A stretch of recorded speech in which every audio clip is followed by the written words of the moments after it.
Chanakya IAS academy में आप सभी का स्वागत है। आज हम बात करेंगे भारत के समग्र लिंगानुपात में सुधार के बारे में। हाल ही में राष्ट्रीय परिवार स्वास्थ्य सर्वेक्षण के आधिकारिक आंकड़ों के अनुसार भारत का समग्र लिंगानुपात 1992-93 में प्रति 1000 पुरुषों पर केवल 957 महिलाओं से बढ़कर 2019-21 में 1020 हो गया है। इससे पहले साल 2011 की जनगणना में हर 1000 पुरुषों में 943 महिलाएं गिनी गई थी। विस्तार से विश्लेषण करने से पहले हम बात कर लेते हैं कि लिंगानुपात होता क्या है।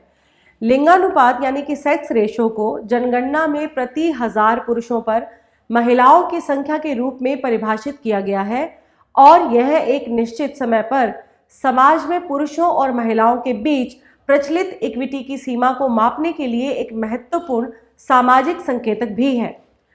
बाल लिंग अनुपात को मूल रूप से 0 से 6 आयु वर्ग में प्रति 1000 पुरुषों पर महिलाओं की संख्या के रूप में परिभाषित किया जाता है। हाल ही में प्रकाशित रिपोर्ट के बारे में अगर बात करें तो राष्ट्रीय परिवार स्वास्थ्य सर्वेक्षण NFHS 5 जो कि 2019 से 21 के बीच की रिपोर्ट है, ये 5वीं रिपोर्ट है। देश की कुल जनसंख्या का लिंगानुपात इसमें 1020 है, जिसमें ग्रामीण 1037 और शहरी 985 है। राष्ट्रीय परिवार स्वास्थ्य सर्वेक्षण इसमें जनसंख्या, स्वास्थ्य और परिवार कल्याण के महत्वपूर्ण क्षेत्रों के साथ साथ जनसांख्यिकी, परिवार नियोजन, शिशु और बाल मृत्यु दर, मातृ एवं शिशु स्वास्थ्य, एनीमिया और पोषण, रुग्णता और स्वास्थ्य सेवा, महिला सशक्तिकरण से संबंधित क्षेत्रों पर गहन जानकारी शामिल है।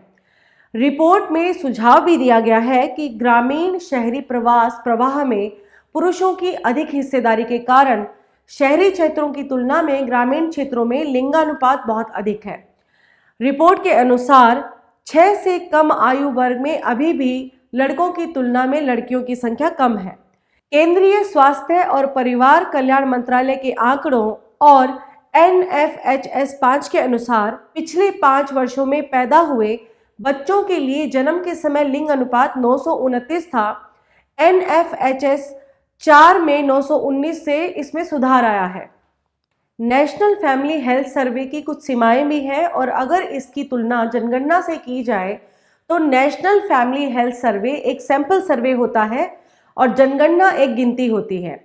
नेशनल फैमिली हेल्थ सर्वे में करीब 6 लाख परिवारों का हाल ही में सर्वेक्षण किया गया है, जबकि जनगणना देश की 1.25 अरब आबादी की गिनती करता है।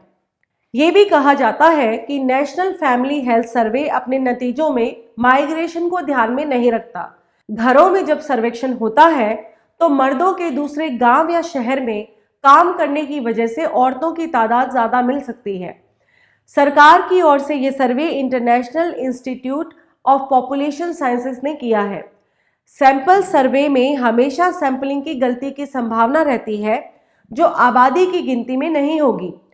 जब अगली जनगणना होगी तब 2011 के मुकाबले लिंगानुपात में बेहतर ही होना चाहिए। तो इस प्रकार हम कह सकते हैं कि नेशनल फैमिली हेल्थ सर्वे के मुकाबले जनगणना के जो आंकड़े हैं वो ज़्यादा ऑथेंटिक होंगे। भारत में लिंगानुपात से संबंधित चुनौतियां भी हैं। इस रिपोर्ट के अनुसार देश में लिंगानुपात आंकड़ों से पता चलता है कि 6 साल से कम उम्र की आबादी के लिए लिंगानुपात जन्म के समय, लिंगानुपात और जन्म के बाद लिंग द्वारा अंतर मृत्यु दर दोनों से प्रभावित होता है। जन्म के समय लिंगानुपात महिला भ्रूण को लक्षित लिंग चयनात्मक गर्भपात से प्रभावित हो सकता है।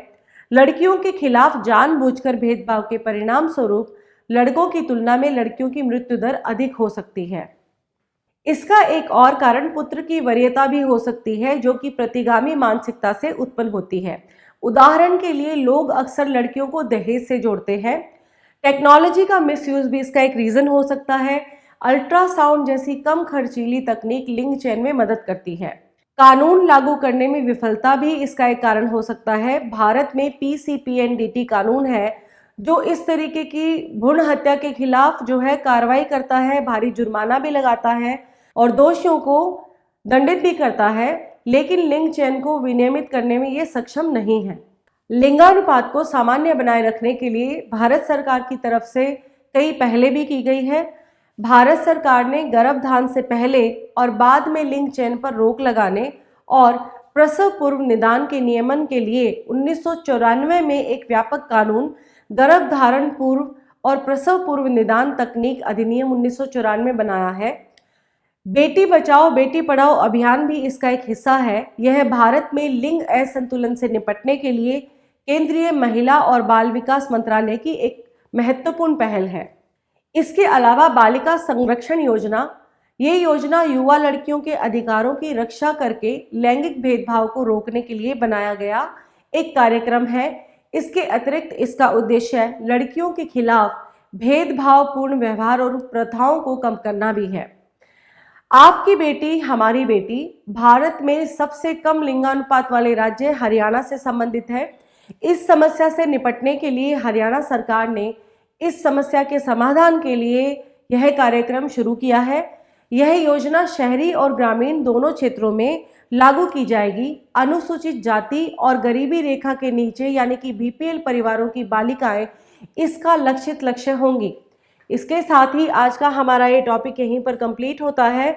हम फिर मिलेंगे एक नए टॉपिक के साथ। आप हमारे यूट्यूब चैनल को लाइक, शेयर और सब्सक्राइब करना ना भूलें। Thank you so much.